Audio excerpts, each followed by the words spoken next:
নমস্কার, কেমন আছেন সবাই? সঙ্গীতা লাইফস্টাইল ব্লগে তোমাদেরকে সবাইকে স্বাগতম জানাই।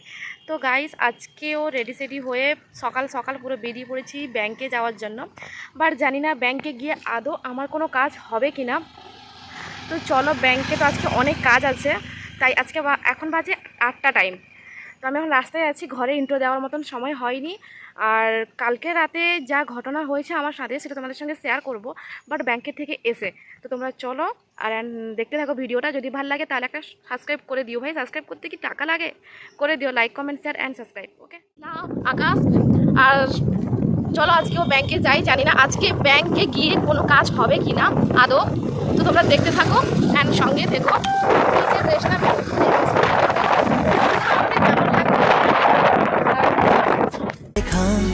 থাকে একা একা সেই গানের না শোনা সুর, একা একা একা ছুঁয়ে যায় তবু কখন এসে। যদি বলি সে সবই তোমারই, একা চিঠি একা একা গান। যদি বলি সে সবই তোমারই, একা চিঠি একা একা গান। ফাইনালি আমি ব্যাংকে চলে এসেছি। ব্যাংকে আসার পরে আমি 8টার সময় এসেছি। 8টার পরে দেখো আরও কত মানুষ আমার আগের থেকে চলে এখানে বসে আছে। পুরো গেটের সামনে কাউকে ঢুকতে দেবে না এমনটাই মনে হয়। আর 8টার দিকে এসে কি রোদটা নেই দেখো, এখানে কিছু মানুষ বসে আছে, আরও কিছু মানুষ আসতেছে। মানে আমি 8টার সময় ঢোকার পরেও এতটা মানুষ চলে এসছেন। তারপরে কিন্তু ব্যাংকটা খোলা হবে 10:30টার দিকে। আর তোমাদের ব্যাংকের ভিতরে তো ব্লক করতে পারবো না, কারণ ব্যাংকের ভিতরে ক্যামেরা অ্যালাউ নেই। তো দেখো 9:48-এর মধ্যে আমাদের ব্যাংকের গেটারটা, যেটা বলে সেটারটা খোলা হচ্ছে এখন। আর কিন্তু পুরোপুরি 10:30টার দিকে পুরোপুরি খোলা হবে। 3টে ডোর আছে, 3টে ডোরই পুরোপুরি খোলা হবে। আর এখানে দেখো থাকতে থাকতে আমার মুখের অবস্থা দেখো, পুরো ঘামে আমি ভর্তি। না বুঝতে পারছি না কোথাও দাঁড়াতে পারছি। একবার রোদ হয় তো একবার বৃষ্টি হয়। এখন বাজে 2টো, আর এখন আমার এটিএমের সব কাজ শেষ হয়েছে। বাট এখন আমি দেখো এটিএমের মধ্যেই আছি। আর চলো, পুরো খারাপ হয়ে গেছে, হালত পুরো টাইট। তোমার সাথে আমার পরে কথা হচ্ছে। গাইস, এই যে খুললাম এখন ব্যাংক। তো ফাইনালি আমি এখন বাড়ি যাওয়ার জন্য রওনা দিচ্ছি। আর বাড়ি যাব যে কোনো ভিডিও তোমাদেরকে দিতে পারবো না এখন রাস্তার মধ্যে, কারণ বৃষ্টি হচ্ছে এখন একটু একটু করে। আর চলো একবার বাড়িয়ে কথা হচ্ছে। তো ফাইনালি আমি বাড়ি চলে এসেছি। বাড়ি এসে চান টান করে খাওয়া দাওয়া করে নিয়ে একটু এই যে এখানে গণেশ ঠাকুর আছে, গণেশ ঠাকুর আজকে ভাসানি হবে। তো সেই গণেশ ঠাকুরটাকে লাস্ট মুহূর্তে দেখতে এসেছি, কারণ আর দেখতে পাবো না গণেশ ঠাকুরকে, আবার 1 বছর পর দেখতে পাবো। তো তোমাদের গণেশ ঠাকুরের কোনো ব্লগ শেয়ার করতে পারিনি, কারণ আমি কোনো ক্লিপই নেইনি। অনেক দিন পরে তোমাদের সঙ্গে ভিডিও শেয়ার করছিলাম। আর এখানে দেখো আমি কি করবো বুঝতে পারছি না, যেহেতু একটু মন খারাপ। তো ভাবলাম একটু গণেশ ঠাকুরের একটু ফটো ভিডিও একটু শ্যুট করে রাখি, আবার আসছে বছর আবার হবে। আর চলো, আমি জানি না সবার সামনে কেন ভিডিও করতে পারি না। অনেকগুলো ছেলে ছিল, যেহেতু ভাসানি হবে, অনেকগুলো ছেলে ছিল ভাসানির জন্য, আমার খুব লজ্জা লাগছিল। আর আজকে লাস্টই গণেশ ঠাকুর রাখা, খুবটাই মন খারাপ হচ্ছে। তো তোমরা ভিডিওটা দেখতে থাকো, সঙ্গে থাকো, আর কিছু বলার নেই। তো বাড়ি আসার পরে দেখি এই যে দুজন মূর্তি, আমার মা, সঙ্গে আছে আমাদের কুকুর, ঠিক আছে, বসে আচার খাচ্ছে, 5 রকমের আচার। আমি তো কালকে রাতে আমার যে পেট ব্যথা যা হয়েছে, আমাকে আচার ছুঁতে দেয়নি, আমাকে দেখিয়ে দেখিয়ে খাওয়াচ্ছে। আর একে দেখো, খাচ্ছে খাচ্ছে আবার কুকুরকেও সঙ্গে দিচ্ছে। কত আচার ছিল, পুরো 1 প্লেট পুরো শেষ। তারপরে আমাকে শুধু দেখিয়ে দেখিয়ে খাচ্ছে। দেখ আমি আচার খাচ্ছি, কারণ ওরা জানে যে আমি আচার খেতে পারবো না আজকে। দেখো দেখো দেখো, নিজে খাচ্ছে আবার কুকুরের সঙ্গে মস্তানি করতেছে। আমার আচারগুলো নিয়ে সব শেষ করে দিই। অনেকক্ষণ পরে তোমাদের সাথে আবার কথা বলতে এসেছি।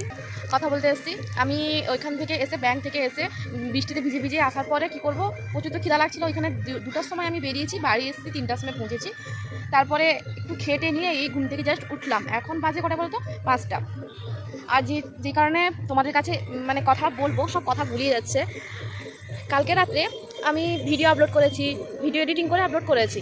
দেন আপলোড করার পরে ভাত খেয়েছি 9টা 9:30টার দিকে। ভাত খেয়ে হাত ধুতে গিয়ে, ভাত খেলাম, কোনো প্রবলেম নেই, বাট হাত ধুতে গিয়ে হাতটা ধুয়ে আমি আর ওইখান থেকে রিটার্ন আসতে পারছি না, বাইরে যে এসে হাতটা ধুয়েছি আর বাড়িতে রিটার্ন আসতে পারছি না, না মাকে রাখতে পারছি না, আমি ফোন করতে পারছি না কিছু, ফোনটা আমার কাছে ছিল না, ঘরের ভিতরে ছিল, আমি হাত ধুতে এসেছিলাম বাইরে। তারপরে আমার পেটটা নিচের পেটটা নাভির নিচের পেটটা এতটা পরিমাণে টান ধরে রেখেছে, আর কি যন্ত্রণা, এরকম যন্ত্রণা আমি এত বড় হলাম আর 20 ইয়ার মানে এত বছরে একবারও কোনো দিন আমার এরকম পেট ব্যথা হয়নি। হতো পেট ব্যথা একটু একটু হতো, কিন্তু এরকম পেট ব্যথা কখনো হয়নি, না উঠতে পারছি না, বসতে পারছি না, কাউকে রাখতে পারছি কিছু না। তারপরে আমি ওইরকম হামড়ে গেছি ঘরের ভেতরে, মাটা ঘুমিয়ে গেছিলো, মাকে যদি এত স্লোতে ডাকছি মাটা শুনতেই পাইনি। কিছুক্ষণ পরে মা শোনার পরে মা ভেবেছে যে আমার দুপুরে তো বৃষ্টি ভিজে আসার পরে দুপুরে কান ব্যথা করছিল আর পা হাত যন্ত্রণা করছিল, গায়ে জ্বর ছিল, মা ভাবলো হয়তো ওই জন্য ডাকছি, হয়তো ওষুধ খাবো, নাহলে একটু মাসাজ করা দেওয়ার জন্য আমি ডাকছি। তারপরে মা যখন এসে দেখলো আমি না কথা বলতে পারছি না কিছু বলতে পারছি, তারপরে হঠাৎ মা তো জানে না, বাবাকে ফোন করে, আবার বাবা ফোনটা কী বললো ওষুধ দেওয়ার জন্য বললো, কিন্তু বাড়িতে সে ওষুধটা ছিল না। ততক্ষণে আমার হাল পুরো টাইট, তেল দিয়ে একটু ঠান্ডা জল দিয়ে পেটটা আলতোভাবে মালিশ করলো, তবুও হয়নি, এতটা পেট ব্যথা করছিল যেন আমার কাল জীবন চলে যাবে এরকম একটা ব্যাপার। তারপর আমি কখন জানি না আমার মানে কি মা বলছে আমি অজ্ঞান হয়ে গেছিলাম নাকি দুবার, জানি না কিছু। তো মা বলছে তোর কী হয়েছে, তারপরে অনেকক্ষণ পরে ওষুধ খাওয়ার পরে স্যালাইন লাগানোর পরে ইঞ্জেকশন দেওয়ার পরে টোটাল আমি ফ্রি হই। দেন তারপরে একটু রাত 2টার দিকে একটু শরীরটা ঠিক লাগে। কালকে এমন ঘটনা হয়েছে আমার সাথে, আমি লাইফে এরকম হয়নি কখনো আমার লাইফে এরকম হয়নি, আর এইরকম পেট ব্যথা আমি আমার কোনো দিনই হয়নি। এটা হচ্ছে আমার লাইফের ফার্স্ট, মানে পিরিয়ডস টাইমেও এরকম পেট ব্যথা হয় না কখনো, মানে কী বলবো, কালকে জীবন যায় এইরকম অবস্থা। তো যাই হোক এটাই বলার ছিল। আর মানে মরতে যেটা বলে মরতে ভেটেছি, যদি আমি মাকে না ডাকতে পারতাম, অনেক কষ্টে ডেকেছি, আস্তে আস্তে মাও শুনতে পাইনি, মা 2টো রুমের পরে আমাদের মা ঘুমিয়েছিল। আমি যেখানে বসে আছি ওইখানে তোমাদের সাথে ভিডিও করছিলাম, কথা বলছিলাম, তারপরে দেখো আকাশটা সন্ধ্যের দিকে কি সুন্দর হয়ে গেল, পুরো যেমন গোধূলি বেলা, তাই না? সামনে আকাশটা গোধূলি বেলা, এখানে পুরো কচুরি বানায় ভর্তি সবুজ আর সবুজ। মানুষের শরীরে এত রোগ থাকলে মানুষ কী করে বাঁচবে একটু বলবে? আমার 2 দিন হয়েছে জ্বর, তার সঙ্গে পেট ব্যথা, তার সঙ্গে মাথা যন্ত্রণা, এদিকে আবার মুখে আমার ঘা হয়ে গেছে জানো তো। আর মুখে এতটা পরিমাণে ঘা হয়ে গেছে না, আমি খেতে পারছি না কিছু, মানে ভাতগুলো পুরো ঘেঁটে দিলে তারপরে আমি খেতে পারছি, যেমন জল খাওয়ার মতন, চিবোতে পারছি না, এরকম একটা ব্যাপার। আর মুখটা পুরো যখন জ্বর টর সামলে নিতে পারবো, যখন মুখ ঘা হয়ে যায় না তখন আমি কিছুই খেতে পারি না, পুরো বিরক্তি ফিল হয়, মুখটা প্রচুর ব্যথা করছে আমার। তো বাবাকে বললাম, বাবা আমাকে ওষুধ পাঠালো, আর ওষুধ খাওয়ার পরে আজকে 2 দিন হলো ওষুধ খাচ্ছি, কমেনি, জানি না কি হবে। এখানে শুধু আমার আবার মাথাও যন্ত্রণা হচ্ছে। তো ভাবছি গিয়ে একটু চা করব, কিন্তু চা করার মতনও কেউ নেই, আর মা বলছে আমাকে চা করে দিতে। তো যাই হোক আমাকে বিরক্তি লাগছে, তাই এখন একটু আমি ঘুমাচ্ছি, ঘুম তো হবে না, যেহেতু মাথা যন্ত্রণা হচ্ছে। চলো আমি গিয়ে একটু চা করে আসি, তারপরে আবার তোমাদের সাথে কথা বলবো। আবার চলে এসে এখানে চা করতে, মাকে বললাম, মা বললো তুই একটু চা করে দে। তো সবসময় মা বলে না, যেহেতু মা একবার রিকোয়েস্ট করেছে, দেন আমি আমার জন্য চা করতে চলে এসেছি, আবার মায়ের জন্য। মারও শরীরটা খুবই খারাপ, মারও মাথা যন্ত্রণা হচ্ছে। তো একদিকে ভাত বসিয়েছি আর একদিকে এই যে চা বসিয়েছি। মার আবার চা দরকার মাটির হাঁড়ির চা, তো একটু এলাচ দিয়ে একটু আদা দিয়ে ভালো করে চা করছি। এখানে মা নিচে দেখো ভাতটা গড়িয়ে নিচ্ছে, ভাতটা হয়ে গেছে, আমার আর শক্তি নেই ভাত গড়ানোর মতন, তাই মা তার ভাতটা গড়িয়ে নিচ্ছে। আমি আমার মাকে চা করে দিয়ে একবারে ঘরে ঢুকে যাব, যদি খিদে লাগে তো খাবো, আর রাত্রে নাহলে আমি ওই রকমই ঘুমিয়ে যাব। আর